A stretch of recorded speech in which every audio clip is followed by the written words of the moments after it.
Muhammad amanta muslima jalqabsiisuu fadontaane amantii muslima amantii ergamtoota gurguddoo akka aadaan Ibraahim Muusaa Isaa ergamtoota dhibii haaromsuuf akka dhuuf barsiisota amantaa war muslima gurguddoo ragabaa'u rabbiin hin jirre rabbi malee Muhammad immoo ergama rabbiiti ar-rasuul yookaan rasuul Allah kanaaf sunna yookaan jireenyi isa fakkeenyummaa gaarii qabu hordofuun jireenyi bara argachuu wanni jedha kitaaba war muslimoota guddichi Quraan keessatti fallaf kaamte jirti. Hundarraa jiraatu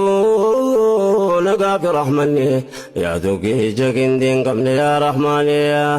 nu milkeessi duniyaatiini. Wamtaatee fuduub waggoottan 23 kitaabi guddichi ergama rabbi Muhammad kennam kan sabab tolfachuun ummati muslima jaarra edduuf baati jira Ramadaana kan ganam subi barirra jalqabuun haga galgalloon galanii waan nyaatan dhugan qofa don taane qorichi fudhachuu tamboo xuuxuuf dubartii dabalate waan eddurroof qusachuun jisoom Ramadaana Islaam jedhamte jannata guddayya dhaaluuf seerota shanan Islaama jechuun the 5 pillars of Muslim jedhaman kabajuun dirqamta. Soomaaf salaat haajiif zakka baasu qofa don taane rabbiin tokkichi guddayya gubbaa Muhammad immoo ergama isa qulqullichi ta'uu amanu qabdaa jedha. Warri kun shanan yeroo baay'ee salaat zakkaat shaawiyaan shahaadaaf haaji jechuun beekaman ganam boru arba subi nyaatte galgal gaaf loon galan afaanii taguyya keessa yeroo shani ol salaadde war walti mufatteen cufaan haawu jette isaanillee dhiifam gaafata dureessi yeessa qoodeeyyeessi man dureessaati fidaama namni islaama hundi jira Ramadaana kan soomuun dirqamtaatullee warri ilaalchi godhamuuf hin dhabamuu jedhan teemmirii nyaati jaalatama yoo taatu hundu agumnisaa waan qabsooratee